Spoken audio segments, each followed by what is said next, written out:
choices you have made so far today. Right here to this very moment. The choice you made as to what time you would wake up and get out of bed, whether you would start the day with prayer or meditation, or wait till later, what you would have for breakfast, or maybe you weren't so hungry, or maybe you're fasting and you skipped it altogether, what you would wear,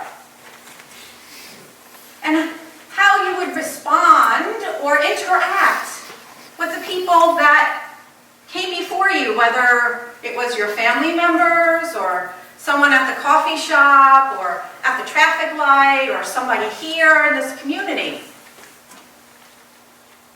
In an article entitled, "How Many Choices We Make in a Given Day," that appeared in a September issue in 2018, Dr. Eva Crenshaw said that science, to the best of their ability, has shown that the average person makes about 35,000 choices in a given day. That's a lot. They didn't count the approximate 7 hours, the average 7 hours of sleep for you. And it was estimated that the average individual makes about 2,000 choices in an hour and about one every 2 seconds. Wow. We don't really kind of ever think of it in that way, and how much of our day do we move through. Some of our choices we make very intentionally, with purpose and keen awareness, and others we are on automatic pilot. Sometimes we drive and we're going to work when it's not a day of work. Or, yeah, it was happening to me the other day. And how many of them come from just automatic training or consciousness, right? We say things our parents say, we wonder where they came from. They're not good or bad, they just come from that indwelling deep place of a reservoir of our beliefs and how we go through our day. And some of the choices we've made, or do make, are empowering or uplifting, not only to ourselves, but to others, and some other ones not so much. Would you agree? And so I want to look at this power of choice, which is actually an aspect of our power of will. And in Matthew chapter 13, verse 25, the master teacher healer, Jesus, said in a parable, "But while everybody was asleep, an enemy came and sowed weeds among the wheat, and then went away." Now we know that Jesus spoke in parable to give spiritual meaning, not to give something literally. So when we look at the word asleep, we are thinking about consciousness. That was spoke of the kingdom within. And any spiritual master talks about going within, being awake, being mindful. That goes across all faith traditions. And the masters speak of it, to go through your day awake, conscious, mindful, living intentionally. Because if we do not, the enemy can come. Now the enemy is, metaphysically, means our fearful thoughts. Right? Those automatic, some of our automatic thoughts may not be fearful thoughts, but those that cause us concern and worry and cause reaction. And if enough of them come, we will be left with weeds. A group of them, right? Weeds, metaphysically, is a group of fears that can choke us in consciousness and make us believe that we don't have choice. And a modern day spiritual teacher And mystic Carolyn Mace says this: every single choice we make, every one, is either going to enhance the spirit or drain it. Every day we are either giving ourselves power or giving it away, taking it away. And if we look at choice through the eyes of the Course in Miracles, we are told there are two choices. What are they? Fear or love, right? Keeping it simple. And so I love how everything falls in line, when you go within, inward. Because Mary and David, the song that you sang, goes perfectly with what I'm going to speak about next. Right? We don't give much attention to those little everyday things we call small, right? The small choices. How we spend our free time. What we will ingest, not only through nutrition, but what we will allow ourselves to ingest with our eyes and with our ears.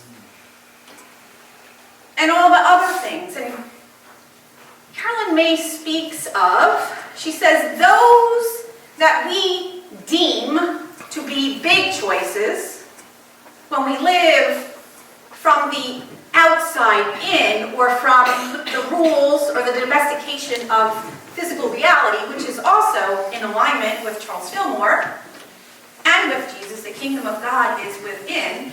When we live from the inside out, we think that the big things, like buying a home, going to college, getting married, having a baby, getting divorced, those are the great, big, huge things. Now, I'm not minimizing those. But when we come from the interior of those small choices that are actually big ones, those are the ones that amount and build and build. And she said that our new frontier should be the world behind our eyes and not the world outside our eyes. Now we have to navigate, right? We live in this world, but not of it. But what will inform us? And she says, when it comes to the power of soul, spiritual growth, and true happiness, healing, and health, and true joy from the spirit within, that it really comes down to the small choices we make in the interior of our hearts, of our minds, and the words that we speak. And so she delineates 5 choices. 5 choices that we can look at that lead to true soul empowerment, to enlightenment, to that experience of wholeness and healing and true joy. Now, being in this world, we know we encounter the human experience, so we may not be walking on water all the time, just saying. Right? We may not be in nirvana all the time. And so she shares these, and they're very powerful. They've been powerful to me. And so the first one, she says, as a power choice, is to live with integrity. Live with integrity. Now, at first glance, we can say, never tell a lie, always tell the truth. But if we go deeper, what does this integrity with our soul really mean? It is about being truthful with ourselves. Being truthful about what really scares us and not turning away. Being truthful where we have decided not to live in integrity with our spiritual principles, where we allowed fear to create weeds in our garden and to drive our motivations. There was somebody who came to me for counseling and was contemplating whether he would leave his job. And he said, I just can't stand it anymore. I can't stand laughing at one more joke of my boss's that I think is off color and not funny.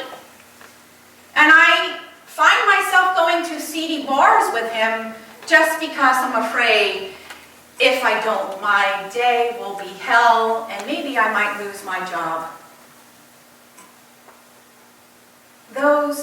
That's talking about being integrity. So we looked deeper.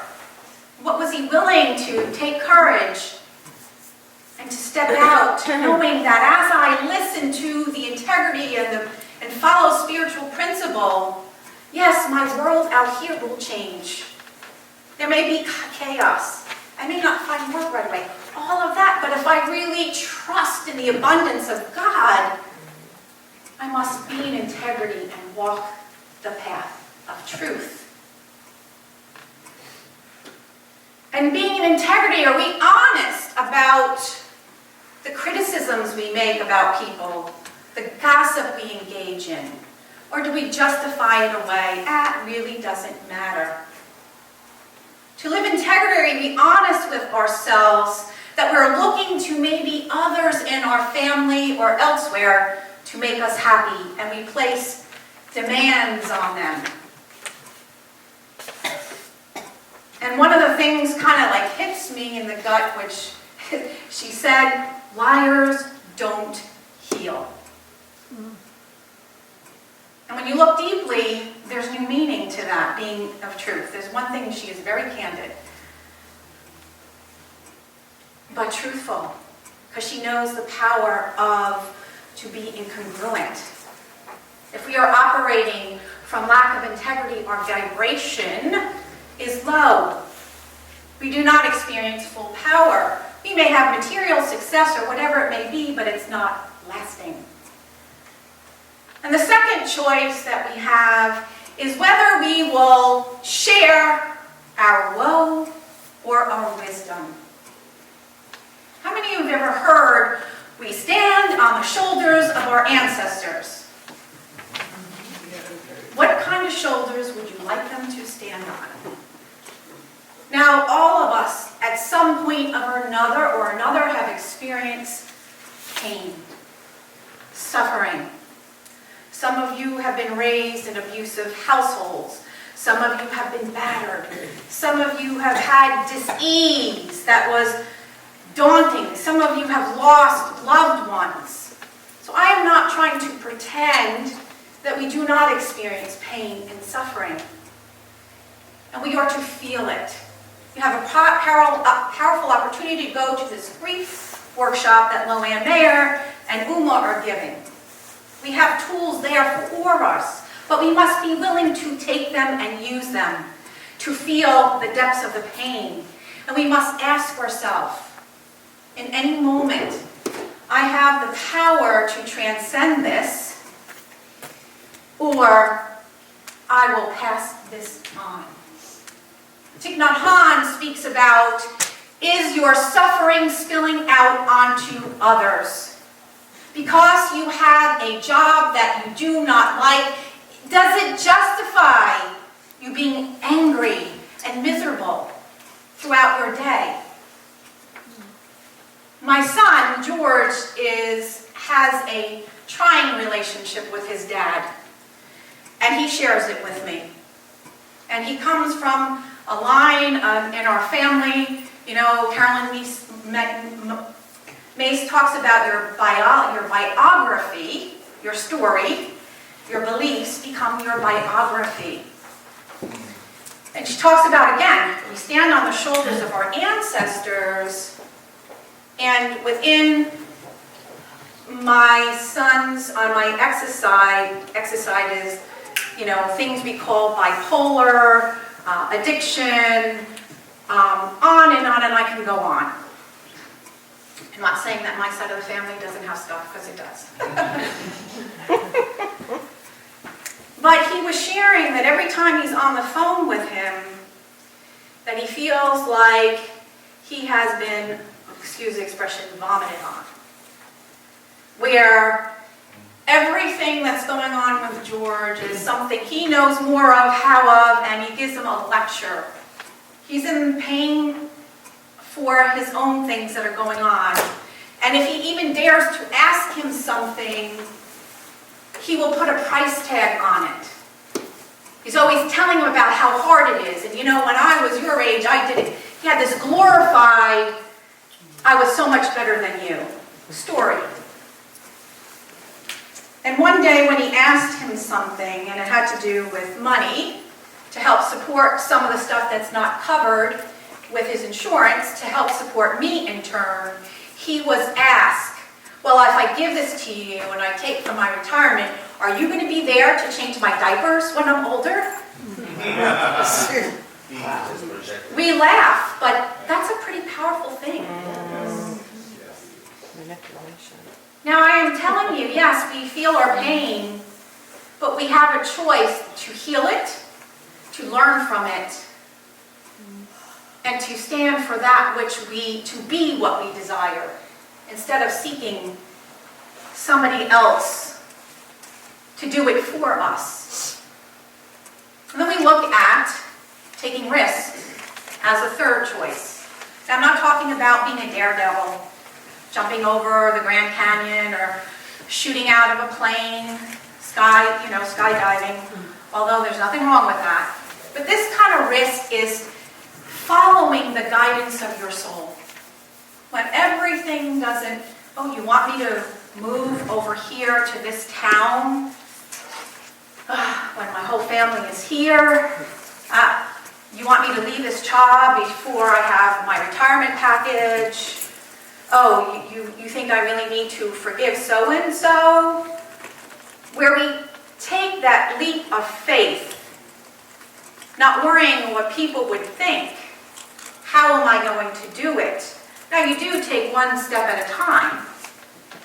That's the only thing you have to do, is to take that one step at a time. And so many times we get divine guidance and we say, I don't really know if it's divine guidance. And what it's really about is I'm afraid. It goes back to integrity. I've gotten divine guidance, but here's the integrity. But I'm afraid to take the first step. That's more empowering than pretending you don't know. And then the next choice that we can do for ourselves that is very powerful is to look at the power of our words. Our words carry a vibration.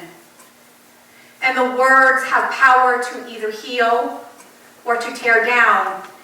And co-founder Charles Fillmore said, words are also seeds, and when dropped into the invisible spiritual substance, they grow and bring forth after their kind. They carry the vibration of us. They carry the vibration of the collective. If you really want to know what the collective holds about a word, I invite you to go to Google and put the word in and see the images that come up. How many of us say there's a war on drugs, there's a war on guns, there's a war on cancer? And that word is charged with a lower vibration. It means fighting. Let's fight against it. What would it be like to say, I stand for healing of cancer. Everything in me will support that healing. I stand for unity, for justice, and treatment of fairness and dignity for every person. Carries a far different vibration. And one of the things that she invites each one of us to do is to eliminate certain words from our vocabulary altogether. Any of the words that are charged with blame, victimhood, this is unfair, and anything to do with entitlement. You know the words that you speak. Are they honoring, uplifting, or do they tear down? And she just asks us to be mindful, knowing, as Charles Fillmore said, that words are powerful. And the last one, the choice that she shares, not that there's not more, but that I will speak of today, is to have the choice of seeing everything as a blessing. Yes, Everything. From the moment you get out of bed, as you move through your day, you have that choice. And one of the things I love about either preparing for a class or preparing for a Sunday talk is I take them deep into my soul, to my own heart, and I ask to be stretched, to understand it, to live it at a deeper depth. And so I was in line at Trader Joe's, and I always have an opportunity to do that. So I was in line at Trader Joe's, and, with the weather changing, I had a hoodie, I had a jacket, and I had another jacket. And I was standing on line, and there was only 2 people before me, and one lady had like 3 things, and one had 2. And so the woman who's first there is arguing with the checkout woman. And, okay, I have to get the manager, and if you know Trader Joe's, ding, ding, ding, ding, the bell rings, right? So the manager goes, comes back, takes it off. Then she proceeds to continue to argue with her. Now, like, I'm sweating, right? And my back was bothering me. And I start seeing the hips going, okay? So he figures out whatever, she does another exchange, the manager comes, changes it again, then she proceeds to argue for the 3rd time. Ding, ding, ding, I'm like, somebody's getting their wings. And in that moment, I caught myself. What was I holding?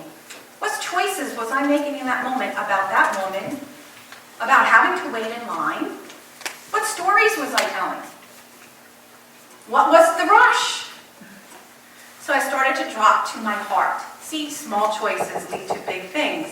I dropped to my heart and I started to breathe. I took off 1 layer of my clothing. I started loving the woman, both of the women. I was hoping that a 4th bell would come. And then the thought said to me, I wonder if she is short with money. And as I said that, silently, I reached for bills in my pocketbook, and the woman in front of me at the same time reached in for a whole handful of change. She got the extra money she needed, and she walked out. Now I was in a totally different energy. I was no longer in a rush. I noticed the lady behind me had one thing, and I said to her, would you like to go ahead of me? And she said to me, really? I said, yes, no, it's not a big deal. I have quite a bit in my wagon. She goes, nobody ever does that. And I said, oh, by all means. So she thanked me a couple times. And as I'm putting my stuff in the bag, that woman returns with a bouquet of flowers. And she says to me, I work here in Trader Joe's, and I'm used to disgruntled customers, and I want to thank you for your kindness. Aww. And I just took it in. Again, I'm not sharing that, but it just changing the energy. It affects everybody. I wasn't expecting flowers, but it was a ripple effect, just like all of the other things, whether it's our anger, our woe, or sorrow. It's a ripple effect. And so, my friends, in closing, I would like to just share that these 5 choices that I have shared with you this morning, they have the power to transform your life from the inside out. They help to empower you by allowing you to walk a path of spiritual integrity, to live with the knowing that your happiness and health have nothing to do with material status. They have the power to transform your suffering into compassion and wisdom, and the desire to be supportive and empowering to others. These choices help you to be a risk taker and act on the divine guidance you receive. They empower you to choose your words, knowing that they have vibrational consequences and the power to build up or tear down. And as you go through the moment, you have the choice to accept everything as a blessing, no matter who or what enters. Now, these may sound simple from an intellectual standpoint, but they are not easy. They require moment-to-moment insight, awareness, choice, and devotion. And so I ask you to maybe take one of them, to be gentle yet honest with yourself. But nevertheless, do you answer this morning that you desire to be a powerful agent of transformation? Do you desire that for yourself and others? If you do, say yes. Yes. With enthusiasm. Yes. One more time. Yes. And so I hold it and know it for each one of us. Blessings of light and love to each one of you. Thank you.